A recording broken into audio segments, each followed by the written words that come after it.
Hi everyone, मेरा नाम विकास अग्रवाल है। मैं एक ऑप्टोमेट्रिस्ट हूँ। आज मैं आपको आई एलर्जी या आँखों में होने वाली एलर्जी के विषय में बताने जा रहा हूँ।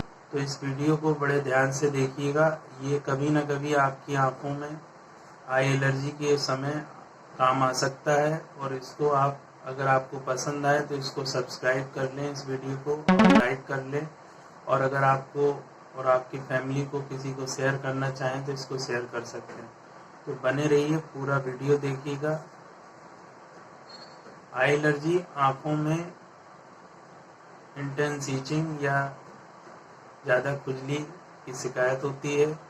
वाटरी डिस्चार्ज आता है आँखों में, चिपचिपा धागेनुमा कीचड़ आता है और आँखों में जलन जैसी परेशानी होती है, जैसे बर्निंग सेंसेशन टाइप लगता है, जैसे आँखों में कोई मिर्च लग जाती है, उस तरीके का जलन रहती है। और हाइपरीमिया या आँखों में जो ब्लड की वेसल्स होती हैं वो डायलेट हो जाती हैं एलर्जी की वजह से। तो वेसोडाइलेशन की वजह से आँखों में अक्सर लाली आ जाती है। तो इसके कई सारे कारण हैं आई एलर्जी के, जिसमें मोस्ट कॉमन कारण हैं हमारी आँखों में जो इन्वायरमेंटल फैक्टर्स की वजह से ज़्यादातर समर में देखने को मिलता है। आई एलर्जी में हमारी आँखों में जो डस्ट पार्टिकल्स या एटमॉस्फेयर में जब हम समर में जाते हैं तो धूल भरी आंधियाँ या आंधी चलती है या धूल के कण हमारी आँखों में जाते हैं जो एलर्जी प्रोड्यूस करते हैं। वो एलर्जी आती कहाँ से है, जैसे हम खेत खलिहानों के आसपास से गुजरते हैं तो हमारी आंखों में पॉलेंस, ग्रास के पॉलेंस या फूल के पॉलेंस, पॉलन ग्रेन्स बोलते हैं, जो हमारे पौधों के फूलों के से निकलने वाले जो परागकण होते हैं वो धूल के साथ हमारी आंखों में चले जाते हैं कभी कभी, तो उनसे भी एलर्जी हो जाती है आंखों में। अक्सर आंखों में एलर्जी का काजेस सीजनल माना गया है, जैसे कि आप जो नाक बहती है, किसी की गले में खराश है, नाक बहने के कारण भी आंखों में रेनाइटिस, एलर्जिक रेनाइटिस हो जाती है, जिसको हे फीवर भी कहा जाता है। बट ये फीवर नहीं है, ये हमारा इम्यून सिस्टम ही है जो हमारी नाक बहना, या किसी का इम्यून सिस्टम इतना कमज़ोर होता है कि अंदर के पार्ट्स में ही एलर्जी होती है या अंदर का इम्यून सिस्टम ही एलर्जिक होता है, स्नोफिल्स ज़्यादा होते हैं या किसी की प्लाज्मा सेल्स के कारण आँखों में आई एलर्जी इन्फिल्ट्रेट हो जाती है या आ जाती है। अक्सर ये गर्मियों में देखा जाता है।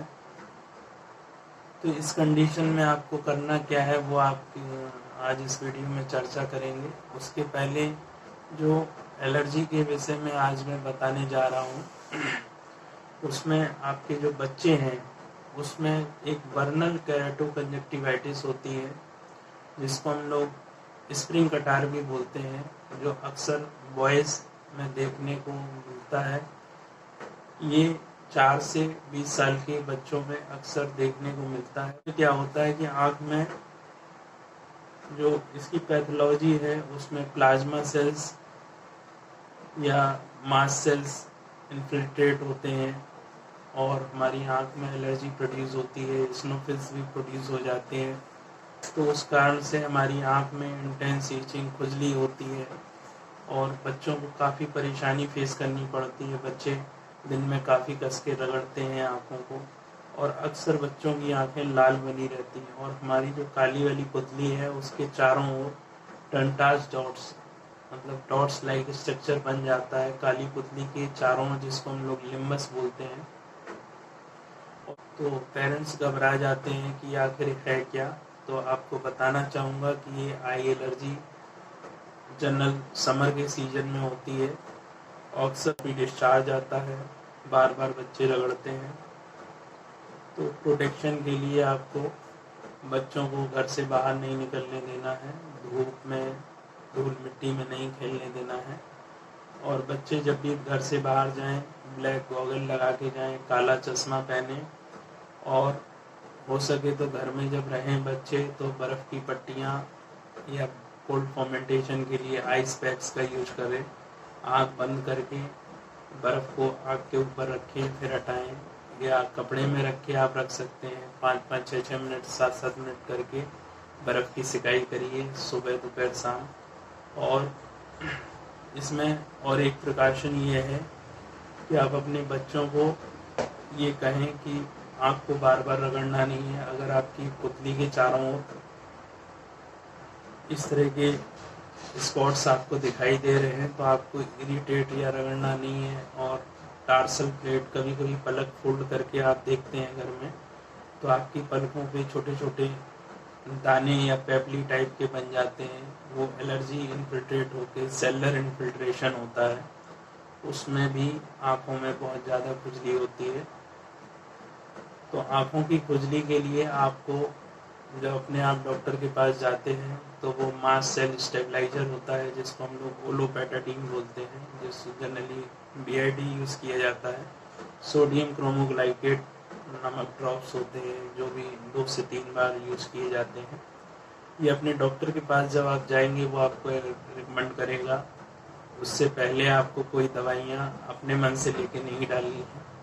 सब माइल्ड स्टेरॉइड्स दवाइयाँ यूज़ की जाती हैं, जैसे कि लोटेप्रेडनॉल या क्लोरोमेथलॉन, और इसमें कोई एंटीबायोटिक का कोई रोल नहीं है एलर्जी कंडीशंस में। तो आप जो स्टोर से लेके एंटीबायोटिक्स डाल लेते हैं तो इनका एलर्जी में कोई रोल नहीं होता। आप जनरली इनके साथ में लुब्रिकेंट्स आई ड्रॉप भी यूज़ करें, और बच्चे को बर्फ़ की सिकाई कराएं, और काला चश्मा बच्चे को रेगुलर रूटीन में लगाने को कहें। और बड़े लोगों को मैं ये सलाह देना चाहूँगा कि आप जब घर से बाहर आउटडोर एक्टिविटी में निकलें तो परमानेंट आँखों पे चश्मा काला लगा के रखें, और हो सके तो अपना हेलमेट भी साथ में लेके परमानेंट हेलमेट लगा के ही आप मोटरसाइकिल वगैरह चलाएं। और कोशिश ये करें कि बर्फ़ की कोल्ड फॉर्मेंटेशन, बर्फ़ की सिकाई आप लोग भी करें। बड़े लोगों को भी यही कहना है मेरा, और छोटे लोगों, बच्चों को भी यही कहना है मेरा। तो एलर्जी जब आँख में हो जाती है तो पेरेंट्स घबरा जाते हैं, तो इसमें घबराने की कोई ज़रूरत नहीं है। ये कुछ दिन में ही ठीक हो जाती है। कुछ टॉपिकल ड्रग्स दिए जाते हैं डॉक्टर के द्वारा, तो ये एलर्जी ख़त्म हो जाती है। लेकिन ये जो एलर्जी है बच्चों में वो बाइलेटरल होती है, कभी कभी दोनों आँख में ही होती है, और रिकरेंट होती है, बार बार बच्चों में आ जाती है कि आज दवा आपने लिए डॉक्टर से, हफ्ते 10 दिन डाली, उसके बाद फिर 15 दिन का ब्रेक हो गया, उसके बाद फिर वो कंडीशन हो जाती है। तो आप बार बार कहते हैं डॉक्टर से कि ये बार बार क्यों हो जाता, कोई इलाज सर इसका परमानेंट नहीं है। तो इसमें क्या है, इम्यून सिस्टम में ही आपके कुछ प्लाज्मा सेल्स हैं, मास्ट सेल्स हैं, वो आपकी टार्सल प्लेट या हमारी जो कंजक्टाइवल लेयर है उससे इन्फिल्ट्रेट होते हैं, तो वो आँखों में एलर्जी बनी रहती। किसी की बॉडी में स्नोफिल्स की मात्रा ज़्यादा होती है, ब्लड में ही, इम्यून सिस्टम में ही ऐसा होता है, तो इसको तो रोका जा सकता है। कभी कभी पूरी तरीके से क्योर नहीं किया जा सकता है। ये 5 से 10 साल आपको परेशान कर सकता है बच्चों को। तो उसमें जब जब आपको बच्चों को एलर्जी हो रही है तो अपने डॉक्टर को, लोकल डॉक्टर को जाके दिखाएं, और प्रिकॉशन के तौर पे बस जो मैंने बताया वो आपको करना है। Thank you very much.